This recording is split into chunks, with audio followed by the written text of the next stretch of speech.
Bonjour, bienvenue sur le plateau de Bâti Journal TV. Nous sommes à Nancy, Forum Bois Construction. Et avec mes deux invités, nous allons nous intéresser à un sujet d'actualité. C'est la RE 2020 et on va plus particulièrement voir comment la construction bois et comment les biosourcés s'inscrivent dans cette dynamique. Alors, avec moi pour en parler, Rodrigue Leclèche, bonjour. Bonjour. Vous êtes responsable du pôle construction Pouget Consultant. Pouget Consultant, vous pouvez nous présenter ?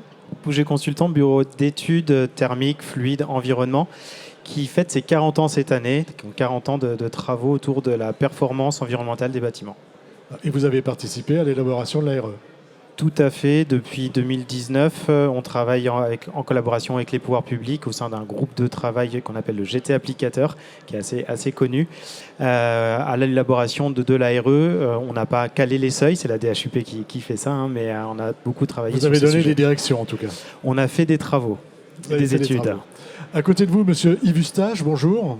Bonjour. Vous êtes le cofondateur de Caribati. Oui. Caribati, qu'est-ce que c'est ? Alors Caribati est un bureau d'études expert des matériaux biosourcés et on travaille sur toute la chaîne de valeur, donc de l'amont sur le développement de filières jusqu'à l'aval pour les acteurs de l'immobilier qui cherchent des solutions biosourcées et qui veulent répondre aux exigences réglementaires du bâtiment. Vous vous intéressez à tout type de matériaux biosourcés. Et qu'est-ce qu'un matériau biosourcé en deux mots ? Alors tout type de matériaux biosourcés, effectivement, et un matériau biosourcé, c'est un matériau qui intègre de la biomasse, donc une matière première à base de biomasse, donc issue du végétal ou de l'animal.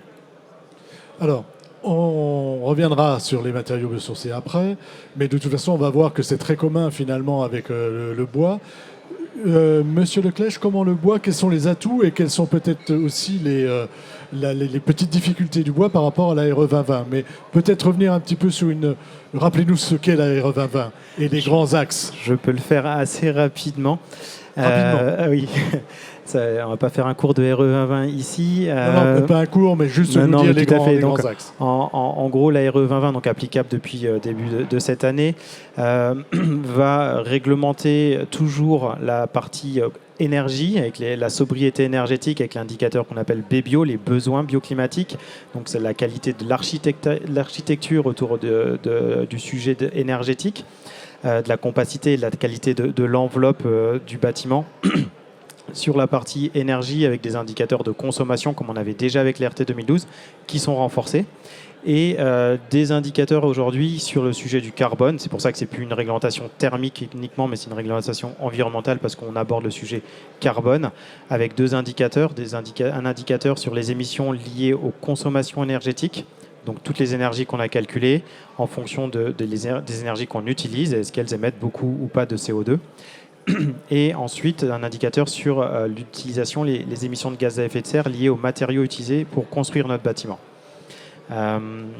Et dernier point assez essentiel aussi de la qualité de construction, c'est le confort d'été aujourd'hui, qui est un sujet prégnant. Qui a été introduit introduit dans la RE, qui existait dans la RT 2012, mais avec une vision qui n'était pas très performante et un indicateur qui n'était pas très utilisé. Mais là, dans la RE, on a vraiment un indicateur qui est intéressant, qui s'appelle le degré-heure, sur lequel on pourra revenir effectivement. On y reviendra. Sur maintenant la construction bois. En quoi la construction bois, comment la construction bois répond ou pas aux critères de la RE 2020 et comment la construction bois, qu'est-ce qu'elle peut apporter en fait ? Alors, sur la construction bois, en général, on va distinguer deux grandes familles de construction bois.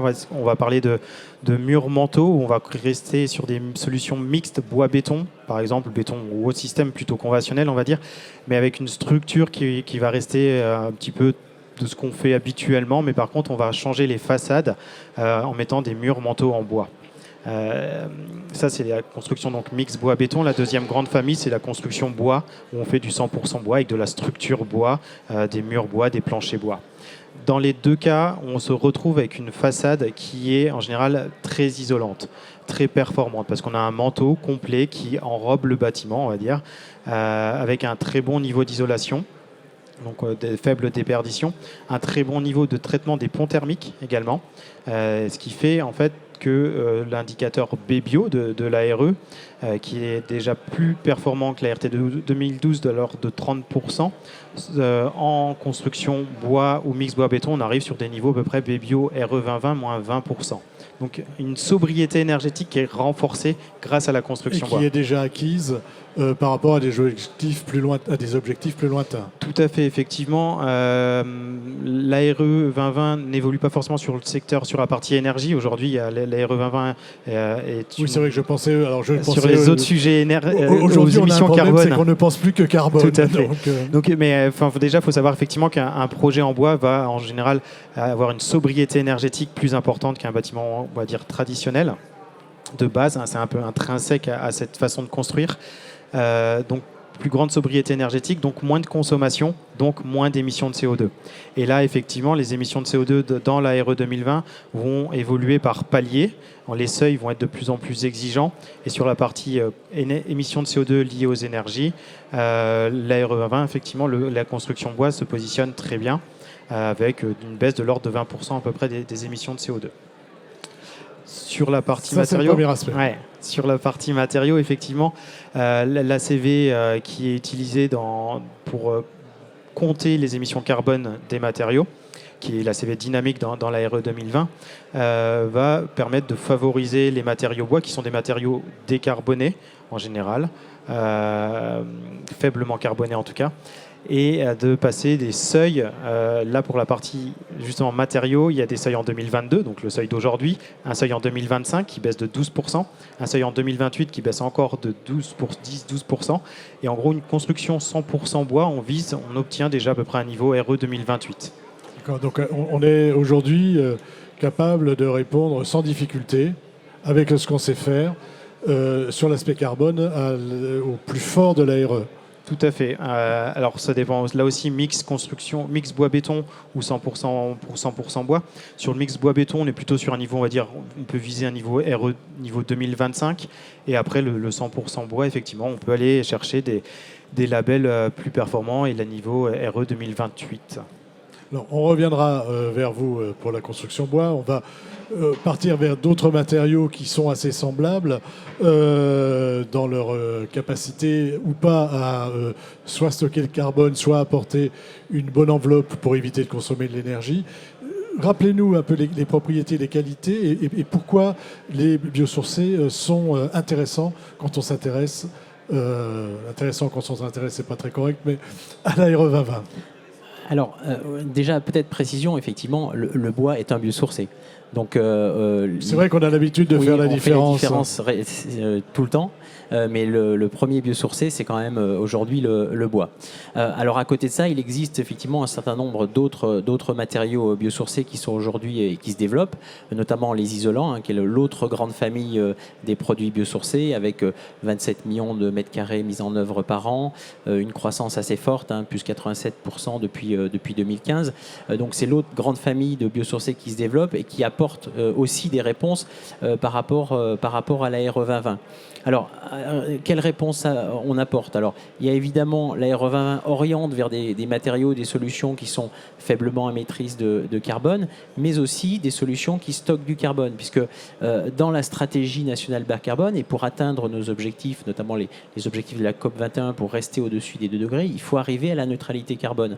Donc la neutralité carbone, ça veut dire quoi? Ça veut dire diminuer les émissions, mais aussi trouver des solutions de stockage. Et le bâtiment est une réelle solution de stockage en utilisant des matériaux biosourcés. Et les matériaux biosourcés aujourd'hui qui sont sur le marché répondent à ces exigences. Les process de transformation sont faiblement émetteurs de gaz à effet de serre parce que pas de cuisson très haute température. Et évidemment, comme tout matériau biosourcé, stocke du carbone sur toute la durée de vie du bâtiment. Est-ce que biosourcé, ça veut dire forcément local? Souvent, on entend les deux, que les deux vont ensemble. Alors, aujourd'hui, oui, c'est le cas. Mais je dirais qu'on n'est pas à l'abri de dérives de ce point de vue-là. Donc il faut être attentif sur cette question-là. Et aujourd'hui, c'est le cas parce qu'aujourd'hui, la ressource utilisée, les ressources utilisées, que ce soit les ressources bois, que ce soit de nouveaux matériaux comme le chanvre, l'herbe, la paille de riz, qui sont aujourd'hui transformés pour donner des isolants, on est sur des transformations où la matière première est transformée localement. Après, évidemment, les produits sont utilisés sur l'ensemble du territoire. mais l'important c'est de transformer localement la matière pour limiter effectivement, du fait du transport, les émissions de gaz à effet de serre. Mais il faut être effectivement très attentif à ça et il faut éviter les dérives de faire voyager de la matière première biosourcée pour la transformer quelque part et après pour la mettre en œuvre à un autre endroit encore. Alors, Monsieur Leclèche a abordé tout à l'heure l'ACV dynamique. Dites-nous, je ne sais pas qui veut prendre la parole, mais sur le bois et sur les biosourcés, en quoi l'ACV dynamique serait plus favorable, hein? C'est ce qu'on entend à ces à ces matériaux. Alors, je peux commencer et puis je te laisserai compléter. Effectivement, la CVE dynamique est favorable aux matériaux biosourcés. Déjà, l'ACV, qu'est-ce que c'est? Alors, l'analyse cycle... Pour ceux qui ne sauraient pas, Donc, justement. en fait, on regarde les impacts environnementaux d'un produit d'abord sur tout son cycle de vie et après, un bâtiment, c'est une somme en fait de produits. Donc, on utilise les résultats des produits pour avoir l'impact du bâtiment de façon très schématique. Hein, oui, voilà. non, mais c'est bien, ça replace les choses. Alors sur la CV dynamique, oui, on dit la CV dynamique est là pour favoriser les matériaux biosourcés. Non, effectivement, c'est une conséquence. Ça favorise les matériaux biosourcés. Mais la CV dynamique, elle dit quoi? Elle dit une chose très simple.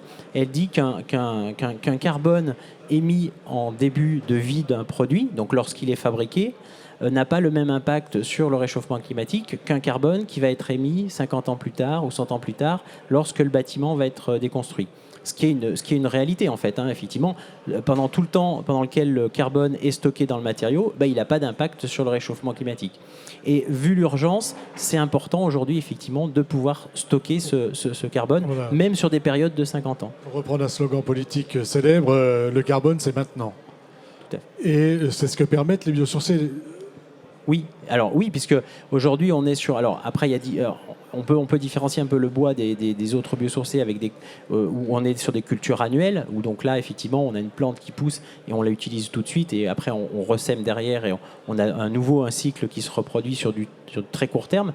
Donc on peut distinguer un peu les deux, mais globalement, oui, effectivement, on peut stocker rapidement parce que la ressource elle est très largement disponible.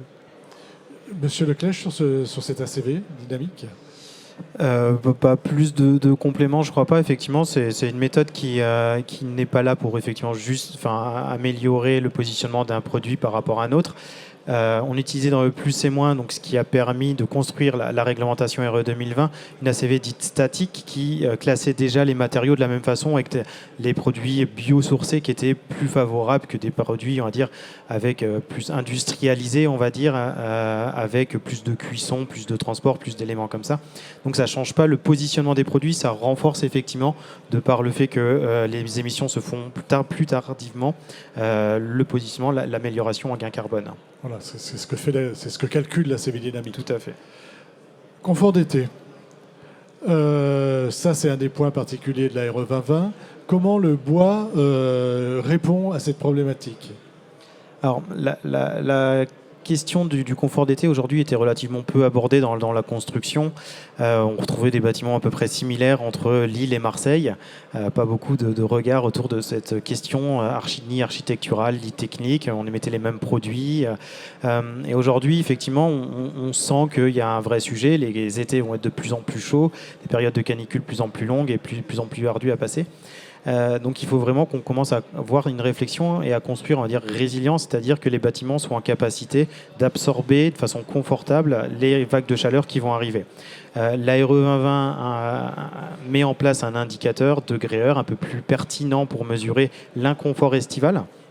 C'est pas la panacée non plus, donc il faut rester toujours conserver ça comme étant un indicateur réglementaire et au-delà de ça avoir des façons de concevoir qui sont adaptées au projet, localement, géographiquement, climatiquement. Mais malgré tout, la RE 2020 va évoluer sur ce point. Et notamment, la construction bois a un défaut, c'est qu'elle est à faible inertie. Quand on construit en 100% bois, on a moins d'inertie que quand on a une dalle béton de 20 cm, un mur béton de 16 cm ou des choses comme ça. Et ça, dans le calcul réglementaire, c'est défavorable. Sur un degré-heure, un seuil à respecter qui est autour de 1250 degrés-heure, une construction à faible inertie, c'est 200 à 400 degrés-heure de plus. Donc ça peut impliquer que le bâtiment ne passe pas l'ARE 2020 sur cet indicateur-là. Comment on fait pour qu'il le passe et en construisant en bois? Est-ce qu'il y a des solutions? Alors, on essaye de trouver, justement, d'adapter aujourd'hui la construction bois autour de ce sujet-là, très spécifique. Donc, en fonction des zones climatiques, on n'a pas la même approche. Effectivement, l'arc méditerranéen, notamment, qui est beaucoup plus chaud et qui a un impact un peu plus important en termes de confort d'été, il faut avoir un vrai regard. On va d'abord jouer, bien sûr, avec l'architecte, sur l'architecture, sur l'orientation, sur la surface vitrée des baies, sur les protections fixes, les masques, les balcons, mais surtout les protections aussi mobiles. La qualité des logements, sur le fait qu'ils soient traversants ou non traversants. Voilà, tous ces éléments architecturaux, bioclimatiques au final. En fait, Tout à fait. Et également, après, c'est essayer de gagner un peu d'inertie dans le bâtiment, potentiellement, pour essayer de gagner un petit peu de masse, pour absorber en fait les variations de température. C'est principalement ça que fait l'inertie, ça absorbe des hautes températures la journée pour éviter de l'inconfort. C'est ce que permettent peut-être certains produits biosourcés, certains isolants biosourcés, pour aller un peu plus loin sur ce sujet du confort d'été. Oui, alors effectivement, si on regarde les caractéristiques intrinsèques des produits par rapport au confort d'été et au fait d'avoir un déphasage et un amortissement des pics de température, il y a deux grandeurs qu'il faut regarder, c'est la densité du matériau et la chaleur spécifique.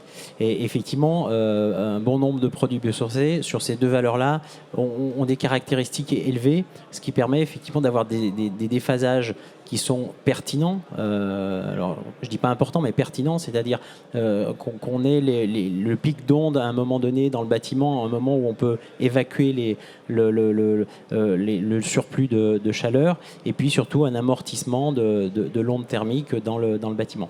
Donc de ce point de vue-là, un bon nombre de produits biosourcés d'isolation ont ces caractéristiques-là, densité élevée, chaleur spécifique élevée. Quelles sont les autres propriétés ? On parle beaucoup aussi de régulation hygrothermique ou Oui, tout à fait. Alors c'est une des caractéristiques un peu particulières et spécifiques des matériaux biosourcés qui est liée à la morphologie de la matière, à la porosité. Donc c'est le comportement hygrothermique. Le comportement hygrothermique, c'est la vapeur d'eau qui va traverser le matériau, comment elle va se comporter. Et donc ce comportement hygrothermique va avoir un impact sur la performance thermique d'hiver et d'été des matériaux. Aujourd'hui, ce comportement, il existe. On l'a mis en valeur, de nombreux travaux de recherche qui a permis de mettre en valeur ce comportement, mais il n'est pas valorisé. Donc il y a des programmes de recherche sur le sujet. On travaille sur un programme qui s'appelle BIP, justement pour caractériser cette caractéristique, cette performance. Mais aujourd'hui, elle n'est pas encore valorisée. Alors, je voudrais qu'on revienne encore sur les produits biosourcés, que vous nous disiez un petit peu où on en est avec la ressource, parce que de temps en temps, on entend dire qu'on n'y arrivera pas. Alors, la ressource aujourd'hui, la ressource biosourcée qui est utilisée pour fabriquer des produits, elle est très faible. Il existe de la ressource biosourcée non utilisée.